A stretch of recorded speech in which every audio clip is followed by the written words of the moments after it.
26 травня, 1184-й день анексії Криму. В ефірі «Заман». Я Єлизавета Цареградська. Доброго ранку. Закликів до насилля, до невизнання кордонів Росії та розпалювання міжнаціональної ворожнечі у коментарі Сулеймана Кадирова немає. Такий висновок зробив експерт по судовій психолого-лінгвістичній експертизі. Про це заявив адвокат Джеміль Темішев. Сулейману Кадирову призначили ще судово-психіатричну експертизу. 5 жовтня минулого року окупанти порушили кримінальну справу на члена меджліса кримсько-татарського народу Сулеймана Кадирова за сепаратизм.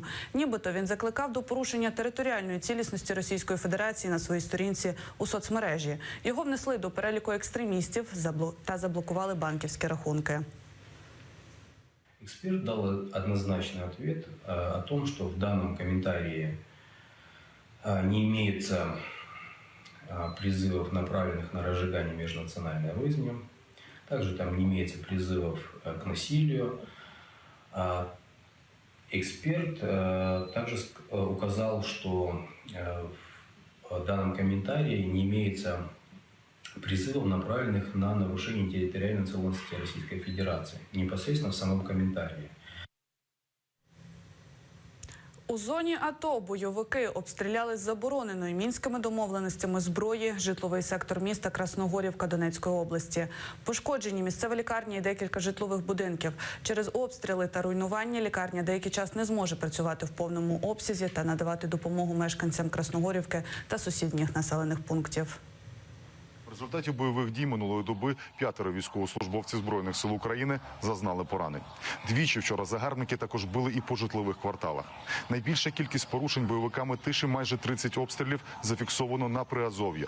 Там близько 21-ї години противник обстріляв наші опорні пункти на підступах до Красногорівки з мінометів різних калібрів, озброєння танку та бойових машин піхоти, зенітної установки і піхотного озброєння. Під час цього обстрілу декілька ворожих мін влучили у житловий квартал неподалік міської лікарні. На щастя, ніхто не постраждав. Втім, декілька навколишніх будинків були пошкоджені. Цей же населений пункт бандити обстріляли під кінець доби зі 120-мм мінометів та потужних артилерійських систем калібру 152 мм. Наслідки обстрілу зараз з'ясовуються. Самопожертва на полі бою. Собака на ім'я Рекс прикрив собою в зоні АТО від обстрілу 2 бійців і врятував їм життя. Важко пораненого пса рятувальники-волонтери привезли лікарям. У нього була серйозно пошкоджена шия, грудна клітка, роздроблена лапа. Лікари у Турецьку, воєнний анестезіолог та 2 хірургів 1,5 години боролися за життя тварини. Собака вижив. Взаємопорозуміння у відношенні до подій в Україні та основних демократичних цінностей знайдено, але загального підходу до Росії немає. Такі результати переговорів між головою Ради Євросоюзу Дональдом Туском та президентом США Дональдом Трампом. Американський президент взяв участь у саміті держав-членів НАТО, який проходив у Брюсселі. Ми плануємо підвищення. Что придает нашему сотрудничеству и дружбе глубочайший смысл, это наши фундаментальные западные ценности, такие как свобода, права человека, уважение человеческого достоинства.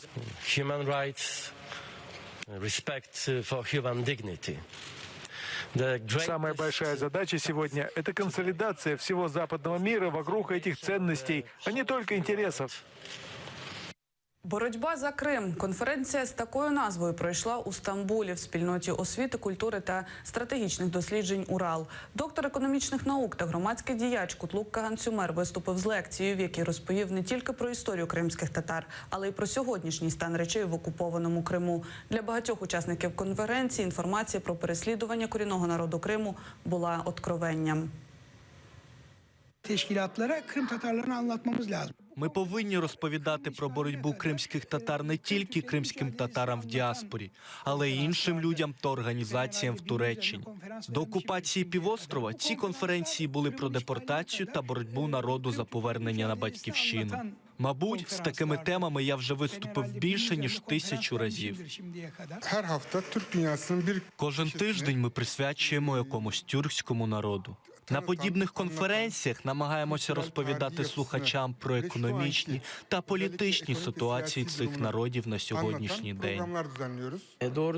Чесно кажучи, я багатого не знав до сьогоднішньої конференції. Особливо для мене було невідомим негативні відносини України та Росії до кримських татар протягом багатьох років. Я думаю, що потрібно більше розповідати про кримських татар. До цієї конференції я не знав, що лідери кримських татар піддаються репресіям. Не знав, якими шляхами вони поверталися на батьківщину. На 1 гривню планується підвищити вартість проїзду у київському комунальному транспорті. Про це сказав столичний мер Віталій Кличко на засіданні Київради. З 15 липня ціна на проїзд у метро та міській електричці становитиме 5 гривень, а в автобусі, трамваї, тролейбусі та фунікулері – 4 гривні. Ми плануємо підвищення вартості проїзду в комунальному наземному транспорті і метро на 1 гривню. Але ці кошти не дотягують навіть до собівартості проїзду, хочу ще раз підкреслити. Тому, щоб не класти весь тягар від підвищення цін на проїзд киян, частину цієї суми бере на себе місто. Портозаміщення не вдалося. Рефрижератор, який привозив морожених курей з Краснодару, неподалік від Керчі потрапив в аварію. Водій не помітив вантажівку з металом і машина врізалась у неї на повній швидкості. Прибирати груз довелося ескаватором та силами місцевого населення. А что с этими курами будет? Ничего, на утилизацию выкидывать будем. А что, малычок, а что можно нагрести кур? Кому надо, он грибут. Да они же, испорченные. Вон Почему то люди... испорченные? Они холодные. Ой, вот они. Это с рефа они еще свежат. На цю годину це все. Далі в ефірі програма «Бугунь». Підписку на наш телеканал можна оформити на сайті АТР. Ваша підтримка важлива для нас. Наступний випуск новин за годину. Залишайтеся з АТР.